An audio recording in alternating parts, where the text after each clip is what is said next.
Okay, so this is our hotel room. So we've got the bathroom there, and then as you walk around, it's 2 huge double beds.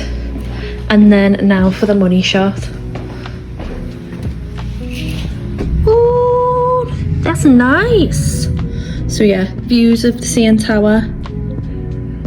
Delicious. On our first evening, we headed downtown and around the harbour, which was by our hotel. We then followed this by going to the Amsterdam Brewery Company, which is a bar pub style which sells food right next to our hotel. Later that evening, we took a drive in an Uber just to see the local Halloween decorations and visit the local Walmart for some snacks. On day 2, we had breakfast in our hotel. I had chicken and waffles, and then we headed out to explore and realised the Toronto Half Marathon was on, which meant a lot of road closures, which proved difficult, but people were dressed up. It was really cool. We then went on to Elephant and Castle, which is a sports bar, English bar, which is where the Liverpool Supporters Club is. So we were able to watch the Liverpool game and we won. Yay!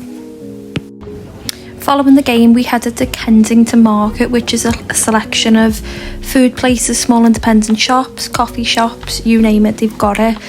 We walked there, we found it was a really walkable city, and here's just a few clips to show you kind of inside a lot of these shops. As I say, everything's really vintage or homemade. Really cool just to have a wander around, and we found it dead easy to find as well. In the evening, we headed back to the Amsterdam Brewery Company for our dinner. On day 3, we headed to Mossop's Social House for our breakfast, which was delicious. I'd highly recommend, and that is on Yonge Street, before heading to the Hockey Hall of Fame, which again was great. We didn't pre-book our tickets, we just turned up on the day, bought them at reception, got some free gummy bears as well, which was really nice. Everyone was really friendly, the tour was great, and we were able to see the Stanley Cup as well and get our picture, and that was $10, which is a bargain, especially because the Canadian dollar to UK pound was $1.82 to the pound, which was, you know, such a good deal for us. Within the Hockey Hall of Fame, we were able to look at loads of memorabilia and, you know, important information about the sport and learn quite a lot, as well as the old changing room facilities and how the game has developed.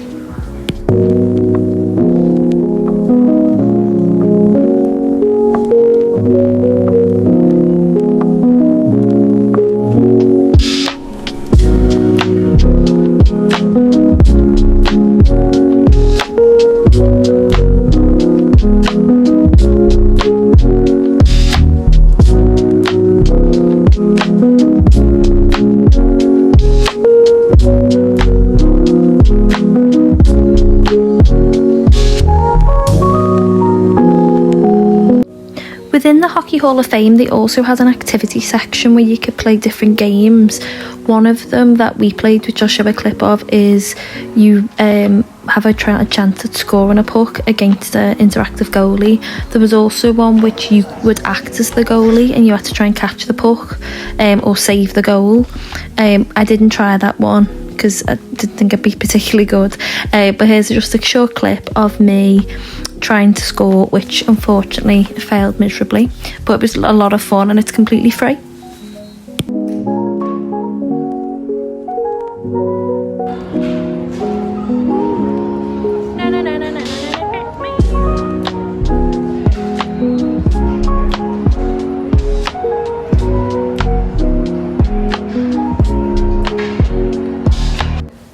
This room is where the Stanley Cup lives, and you can see where all the different teams who've won it over the years, their team name's been engraved, and this is where you can pay $10 to have a printed out copy of your photo with the Stanley Cup.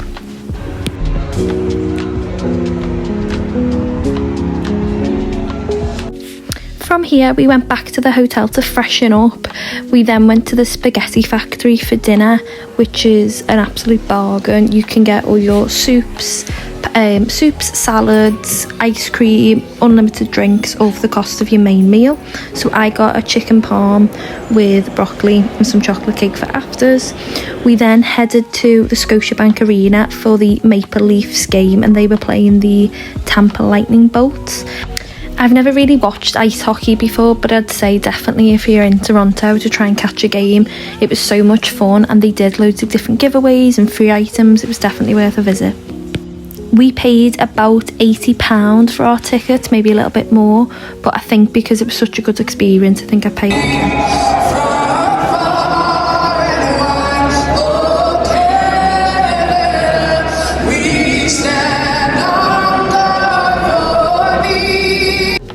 On day 4 we had breakfast in our hotel.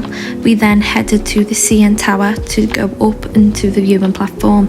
That cost us about £35, and there was a more advanced ticket you could buy which took you even further. We didn't pre-book our tickets at all. We turned up on the day. There was no queue. I think we just got lucky because of the time of year, with it being October.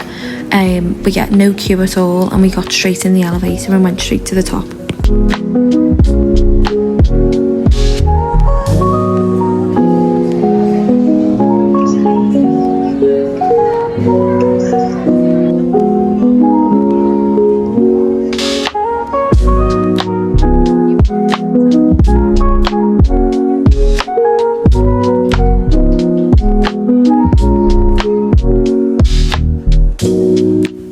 Just outside the CN Tower we noticed a lot of different flower beds where they were growing different chilies and veg and things like that.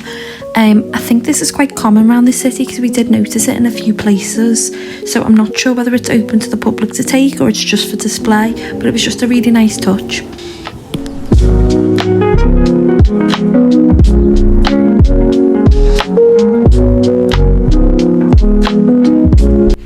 Following this, we picked up the hop-on, hop-off sightseeing bus from outside the CN Tower.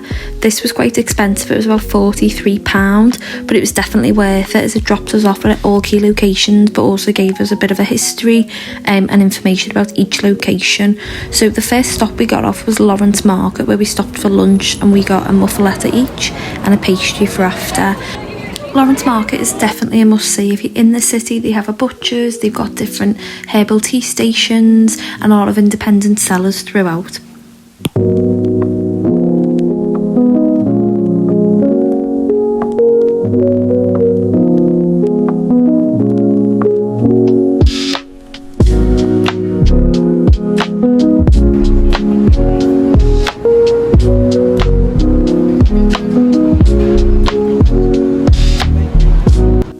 After the market, we jumped back on the hop-on, hop-off bus, which is every 15 minutes from each location, and we decided to just stay on the bus and do the whole tour around just to get a feel for the city.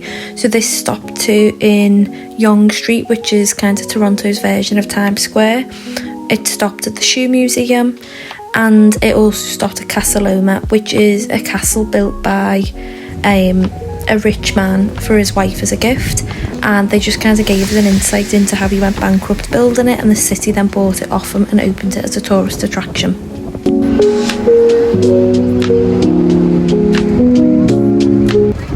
We then jumped off the bus at the famous Toronto sign to get our picture. It was unfortunately partially blocked as they were setting up the ice rink for winter.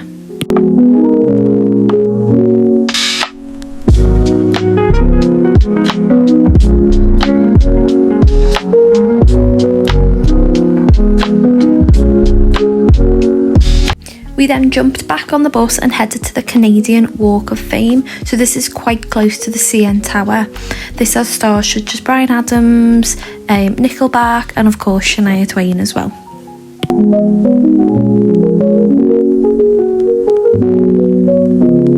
On our 5th day, we headed out on a pre-booked tour to Niagara Falls.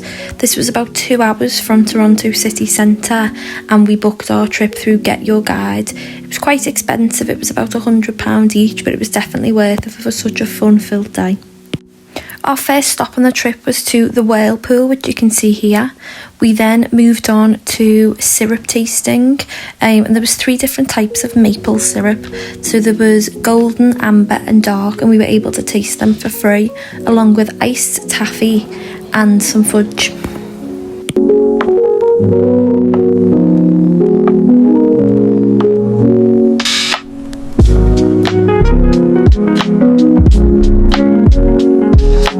From From here we headed back onto the bus where we were going to do the excursion called Behind the Falls. This is where you go behind Niagara Falls.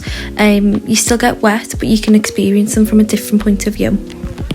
Here you're also able to explore old mining tunnels as well.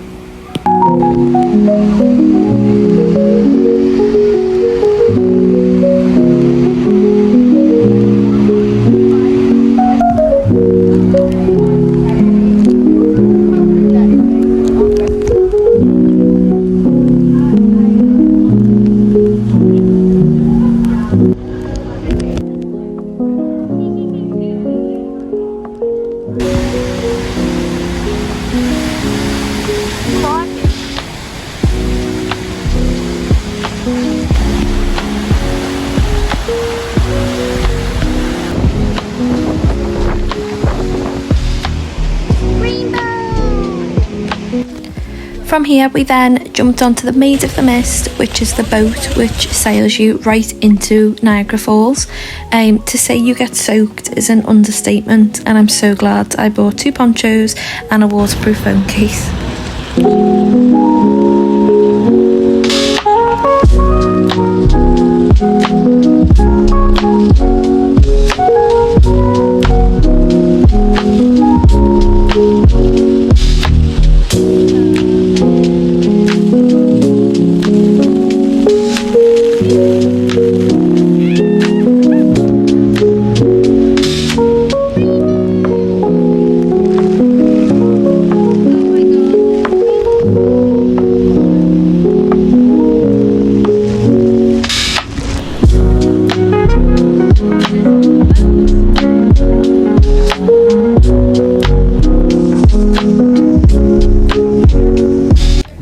From here we then headed into the town of Niagara for a spot of lunch where we went to a barbecue joint.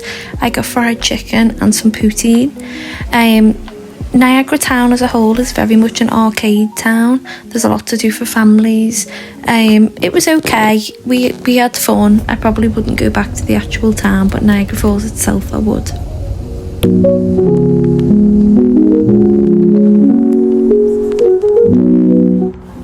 On day 6 we headed to the Toronto Blue Jays baseball team stadium. Unfortunately they weren't doing any guided tours at this time as they're renovating the stadium, but we were able to go in the gift shop and have a browse around there. From there we just decided to have a shopping day, so we went back to the Scotia Arena to go to the gift shop for the hockey and the Raptors, and we had to walk around Dog Fountain and Toronto's version of the Flatiron Building.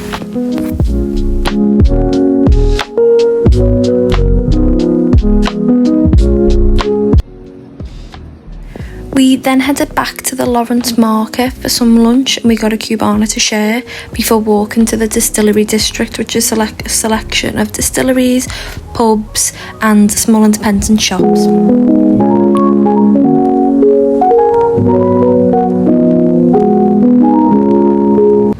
On day 7 we headed to Graffiti Alley in the morning. This isn't too far from Kensington Market, and it's a selection of about 3 blocks of streets which all house different street art and graffiti from local artists.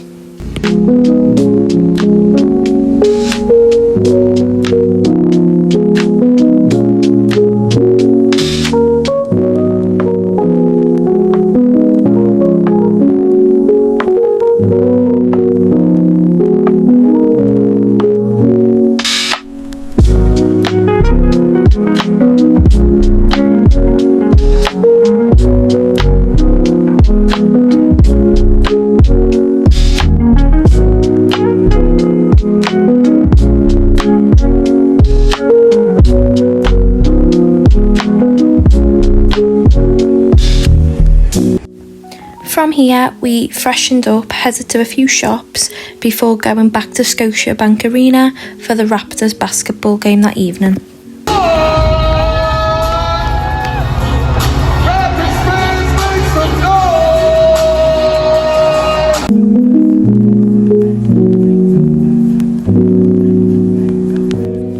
The Raptors won, which summed up a perfect week in Toronto. Thanks for watching.